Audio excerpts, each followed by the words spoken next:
The spring sports hype is finally here. Hello, welcome to the spring sports hype on OlyTV with Calvin Fuller, where we will go in depth in every high school sport that Olympus participates in that is sanctioned by the UHSAA in the spring.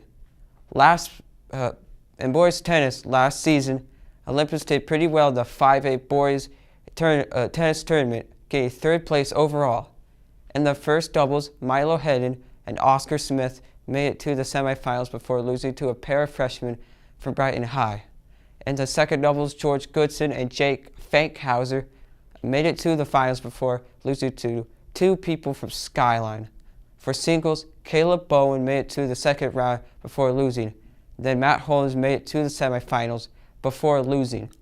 For this season, the region title looks like it will be tough for Olympus to win. From what I just mentioned, only George Goodson and Jake Fankhauser could return since everybody else graduated.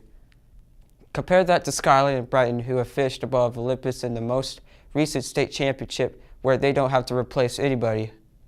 Also throw in Park City, where they only have to replace one person due to graduation. So overall, this is looking like a strong battle for the region title at season's end. Last season in girls golf, Olympus got second in the UHSAA 5 Girls Golf Championship. The team got a score of 730 strokes, losing to Timpfield with an incredible score of 619 strokes. The team loses Maya Conley and Camilla Luck before the start of the season. However, they had two of the lowest scores for the team at the state meet. Other notable performances from the state meet include Thea Maxwell finishing 13th place with 183 strokes, and Rachel Moore finishing 7th place with 170 strokes. Region 6 is looking strong this season with Park City, Skyline, and our own Olympus, all looking to be contenders for the title after looking strong last season. We'll move into track and field, specifically with the boys. Last season was a decent season for the boys' track and field team. These are the people that were not seniors that made it to the 5A UHSAA state track and field meet at Davis High School. You see here for the high jump, Isaac Green and Skylar Peterson both made it for the high jump. They both unfortunately had no height at the state meet, but they did very well at the region meet last May. Sam Bodley showed a good throw in the discus in the state meet, getting 120.05 for the shot put. Evan Kuhn was able to make it to the 400 meters finals. He had a time of 51.93. Luke D'Ambrosio threw 87.01.50 for the 12-pound shot put. JoJo Jordan ran 10:36.24 for the 3,200 meters. William Spence ran a personal record of 4:30.35 for the 1,600 meters and ran 2:01.03 for the 800 meters. Maxwell Archibald ran a personal record of 2:02.81 for the 800 meters. And the 4x400 relay team got a time of 3:35.40.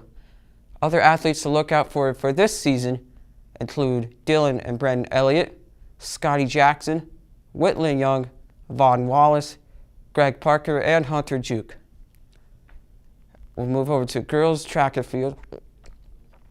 There were some highlights from last season for girls track and field.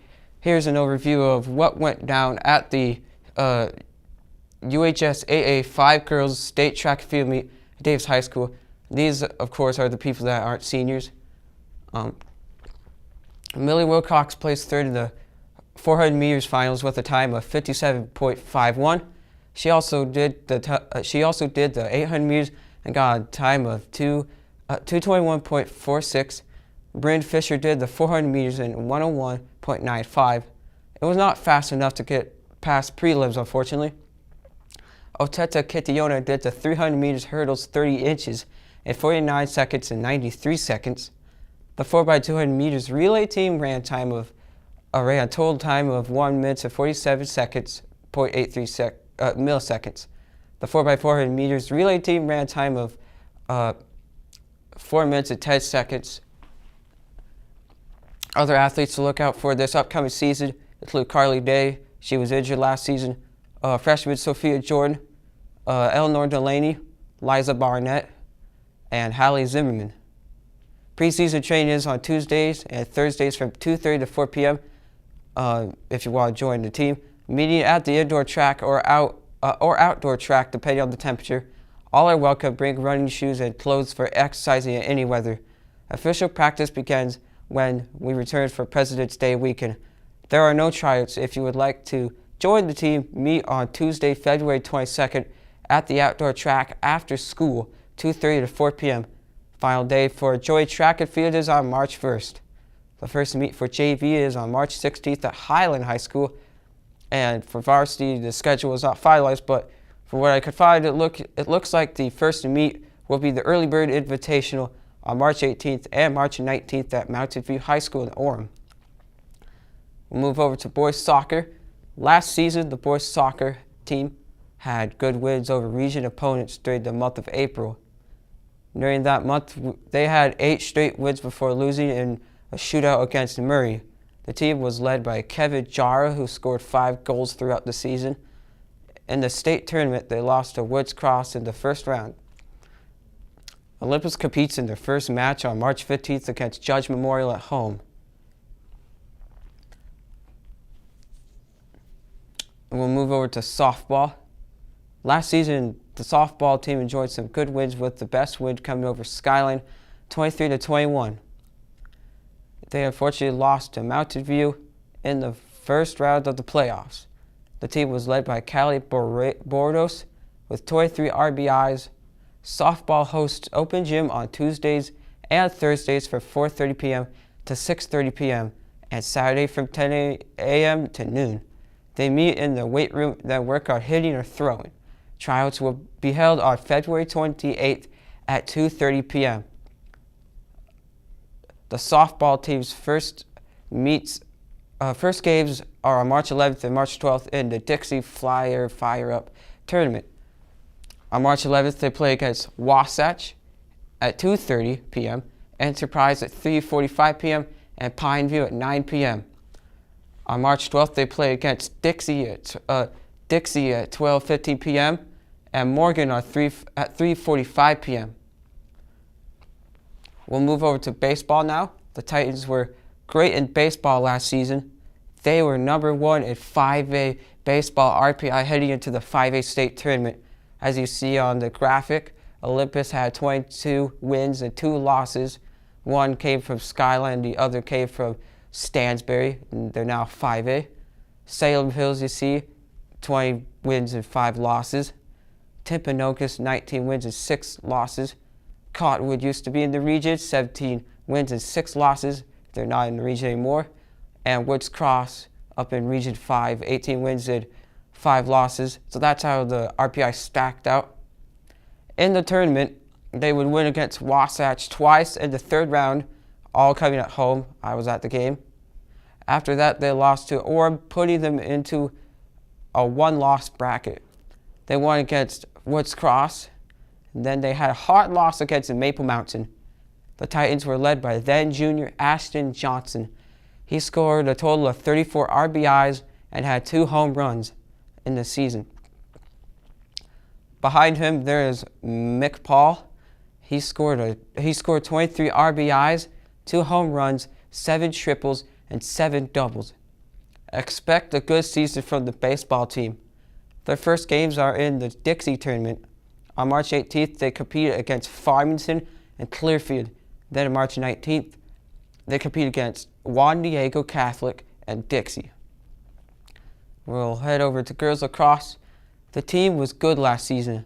Deseret News says that the team was led by Kate Richards and Hazel Baker. However, they had some tough teams to play against, including Park City and Waterford. They went into the Division A tournament with a win against Davis. After that, they won against Mountain Ridge. Then after that, they lost to Waterford after winning against them, a team they had beat earlier in the season, like I mentioned. The final score was 18-12. Their final record is 11-2. For this season, tryouts will be on February 28th from 5:30 to 7:30 p.m. There's the requirements up on the graphic: 8-minute mile and 50 wall ball right hand under 1 minute and 50 wall ball left hand in 1 minute. And then there's this, the coach was nice enough to provide me with the schedule. You got some of the teams up there. They play against Waterford and they play against Park City. We're going to head over to boys lacrosse. The team was one of the best teams in Division A last season. Hutton Murphy led the Titans with 48 goals and 44 assists.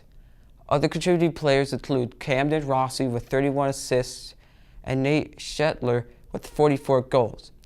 In the Division A tournament, they won against Timpview, then won against Green Canyon 11-13 at home. After this, they played against the dominant force known as Corner Canyon. The Corner Canyon boys lacrosse team was on a different level all season, and unfortunately, the Titans lost. The Corner Canyon Chargers would go on to have a perfect record of 22-0. The record for the Titans was 15-2. It certainly looks like the momentum will keep going for the boys lacrosse team. If you want to join the team, tryouts will be at 7:30 p.m. to 9 p.m. on February 28th after the girls lacrosse tryouts are done. The first game is on March 11th against Westlake at home at 7 p.m. And that is all for spring sports.